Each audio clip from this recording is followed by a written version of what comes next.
Mesdames et messieurs, bonjour, bonsoir. Je suis PF pour LTLT, Lakers tout le temps, la chaîne francophone des Lakers.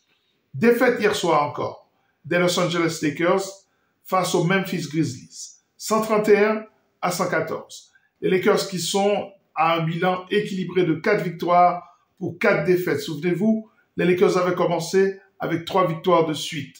Et ça, c'était une très belle promesse de cette équipe des Lakers. Cependant, en partant en road trip, les Lakers se sont complètement décomposés. Entre-temps, il y a eu des blessures et l'équipe est absolument méconnaissable. Nous allons analyser la performance de cette équipe hier soir et nous projeter sur la suite. Lakers tout le temps, c'est tout de suite. Step 1, wake up early, gonna rise with the sun. Step 2, get some good, some food in you. Step 3, think real hard about what you wanna be.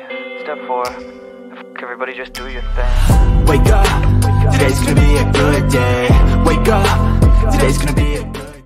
All right, let's go, Ali. Thank you. We are live from the FedEx Forum. You're taking a good look at it right there.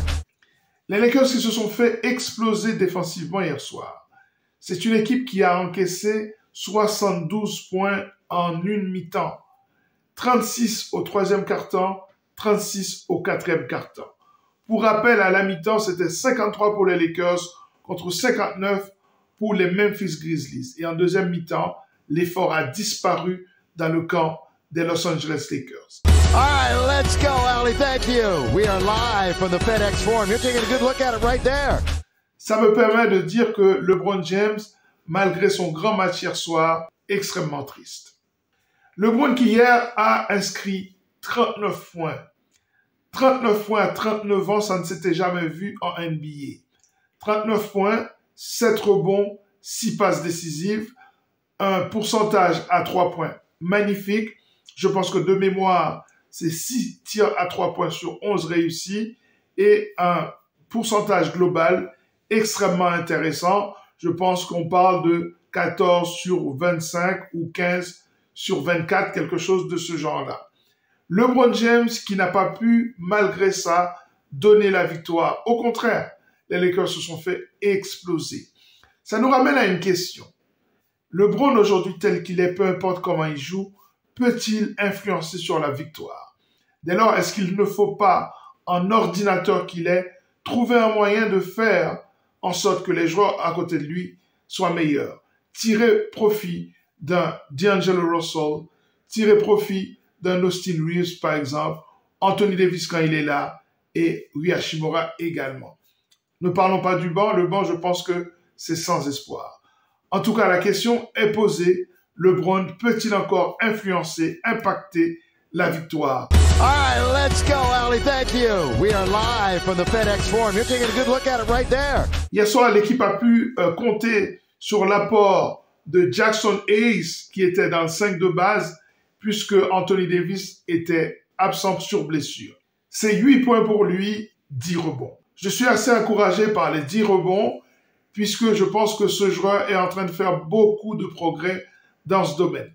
Rappelez-vous, ce sont 3 rebonds en moyenne sur sa carrière. Et là, il y a 10 rebonds, c'est très intéressant. Cependant, je voudrais quand même analyser un petit peu le jeu de Jackson Hayes. Jackson Hayes, en fait, malgré toute sa bonne volonté, malgré son énergie, malgré le fait que, pour moi, il a déjà progressé sous J.J. Redick, c'est déjà un autre joueur par rapport à ce qu'on avait l'année passée. Force est de constater qu'il manque beaucoup de choses au niveau QI basket. J'ai déjà eu l'occasion de le dire sur cette chaîne. Regardez lorsqu'il se présente pour bloquer un tir. Tu as l'impression qu'il balance la main de n'importe quelle manière. Il prend des fautes bêtes et il va sur le banc.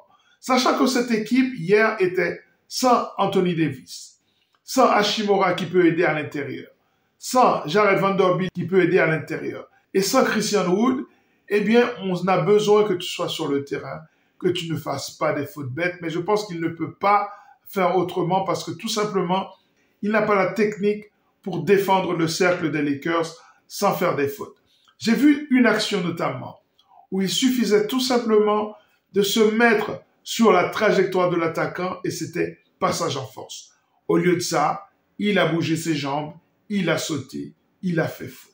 Cependant, les problèmes de faute de Jackson Hayes nous ont permis de voir un joueur hier soir qui faisait ses débuts avec les Los Angeles Lakers. Je vous en parle dans la suite de cette vidéo. All right, let's go, Ali. Thank you. We are live from the FedEx Forum. You're taking a good look at it right there. Mais avant ça, parlons de notre joueur qui pour moi a fait une belle prestation hier soir. C'est Cam Reddish. Depuis 2-3 matchs, JJ Redick a fait un ajustement majeur en donnant beaucoup plus de temps de jeu à Cam Reddish qui rentre désormais dans la rotation des Lakers et qui hier était en défense sur un joueur comme Ja Morant et je trouve que c'était assez intéressant. Longueur de bras, vitesse, déplacements latéraux, ça a permis à cette défense de pouvoir contenir, autant que faire se peut bien sûr, la locomotive Ja Morant. Et je trouve que même au niveau du scoring, il a apporté M. Reddish 15 points, 6 rebonds, 2 passes décisives et 1 interception. C'est pas mal du tout. Cam Reddish associé à Anthony Davis peut être une base pour notre défense. Puisqu'on a vu que Vincent, il est trop petit, malgré que c'est un bon défenseur. En fin de compte, il reste un joueur de très petite taille et les adversaires arrivent à marquer au-dessus de sa tête. Très bonne performance donc de Cam Reddish et bravo à JJ Redick d'avoir reconnu cela et de lui avoir donné du temps de jeu puisqu'on voit que Max Christie n'est absolument pas prêt à être un joueur productif en NBA. All right, let's go, Ali. Thank you. We are live from the FedEx Forum. You're taking a good look at it right there. Christian Koloko a fait son entrée hier. Il a joué furtivement, quelques minutes seulement. C'est normal. Ça fait 2 ans que le garçon n'a pas foulé un parquet NBA. Eh bien, ce qu'on a vu au niveau du contre qu'il a fait face à un joueur de Memphis, eh bien, c'est très encourageant. C'est exactement ce qu'on avait projeté. Voir Anthony Davis et Koloko dans la même raquette, ça peut être très intéressant pour les Lakers. Cependant, quand vous regardez physiquement Christian Koloko, eh bien, c'est un profil extrêmement frêle. C'est presque encore de small forward pour un pivot NBA. Mon Dieu, ça va être très compliqué face à des pivots lourds qui prennent de la place dans la raquette et qui jouent des coudes et qui poussent. On l'a vu, même Anthony Davis n'a pas résisté face à Jalen Duren dans l'équipe de Détroit. Donc, oui, pour Christian Koloko, intéressant en deuxième rideau, en protection de cercle, mais un post defender, ce n'est pas du tout cela, puisque physiquement, il ne tiendra pas. All right, let's go, Ali. Thank you. We are live from the FedEx Forum. You're taking a good look at it right there. Parlons à présent de l'adversaire. Parlons des Grizzlies pour parler des Lakers. Parlons d'eux pour parler de nous. Pourquoi? Parce que dans l'effectif des Grizzlies hier, il y avait 3 joueurs qui faisaient partie dans un passé extrêmement récent de l'effectif des Lakers. J'ai nommé J.F., le pivot, Scottie Pippen Jr. et Colin Castleton. Il y a 2 jours, on a joué face à Détroit et Détroit avait dans ses rangs un joueur qui avait été coupé aussi par les Lakers. Cela pointe le problème de l'incompétence du département de développement des joueurs.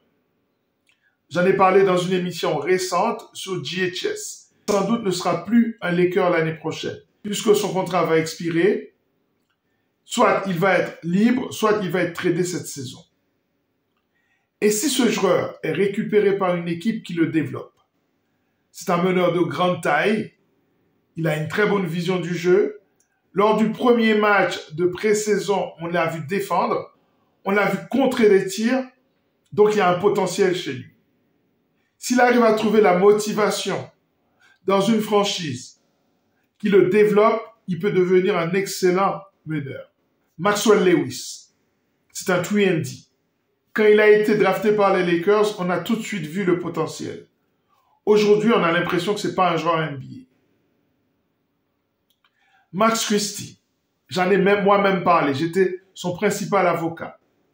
3&D, épaules très larges, peut défendre, peut prendre des rebonds, peut tirer à 3 points. Était intéressant il y a 2 ans lors de la Ligue d'été en meneur, en playmaker. Et regardez-le aujourd'hui. Regarde-le. On dirait qu'il n'appartient pas à la Ligue. Qu'est-ce qui se passe avec le département de développement des Lakers. Hier soir, Jay Huff, c'est 11 points et Scottie Pippen, c'est 14 points. Si on le compare avec la performance des deux meneurs des Lakers, D'Lo et Gabe Vincent, il était meilleur que les deux réunis. C'est pas normal. C'est vraiment pas normal. Il y a un problème au niveau de l'exigence. Il y a un problème au niveau de ce que la franchise demande à son personnel. La barre n'est pas mise là où il faut. Ces pics utilisés sont gaspillés par les Lakers. Les Lakers qui, il faut bien le comprendre, a le flair pour aller chercher des joueurs non draftés ou alors drafter des joueurs qui sont laissés par les autres franchises et qui deviennent des joueurs intéressants. Le problème, c'est dans le développement de ces joueurs. Hier encore, on a pu le voir. Les joueurs chez nous ne sont pas bons. Quand ils sont ailleurs, ils reviennent et ils nous dominent. All right, let's go, Ali. Thank you. We are live from the FedEx Forum. You're taking a good look at it right there. Les Lakers reviennent à la maison pour jouer les Sixers de Philadelphie. Ce sera sans doute sans Joel Embiid, qui est toujours convalescent et qui a été suspendu 3 matchs pour avoir bousculé un journaliste. Cependant, Paul George sera bien de la partie. Et nous savons que Paul George a toujours bien performé face aux Lakers. Il va falloir le surveiller. Parce qu'au fond, ce qu'il va faire, c'est qu'il va faire travailler LeBron en défense et il va le faire travailler en attaque. Il va être un excellent défenseur face à LeBron et il va l'attaquer dès qu'il aura l'occasion en attaque. En plus, les Lakers jouent demain face à Andre Drummond, ancien joueur des Lakers. Il a joué là-bas une saison. Excellent rebondeur, même aujourd'hui encore. Excellent rebondeur offensif. Il fut le meilleur rebondeur de la ligue plusieurs fois d'ailleurs. Donc, il va falloir faire attention pour pouvoir contrôler les rebonds. Si Anthony Davis n'est pas là, ça va être compliqué. Parce que son QI basket au niveau rebond est supérieur à celui de Jackson Hayes. Il va arracher tous les rebonds. Il va falloir faire attention. Donc, les Lakers auront du mal dans ce match. Il faut s'attendre à ce que ce match soit compliqué. Et si les Lakers perdent, c'est déjà la crise. Mais ça se joue à domicile. Normalement, il faut tout faire pour aller arracher ce match. Voilà, ça est terminé pour cette émission consacrée à cette défaite des Los Angeles Lakers face aux Memphis Grizzlies et la projection vers le prochain match face aux Philadelphia 76ers. À très bientôt sur cette chaîne, Lakers tout le temps, la chaîne francophone des Lakers pour une nouvelle émission consacrée à cette franchise mythique. À très bientôt. Ciao.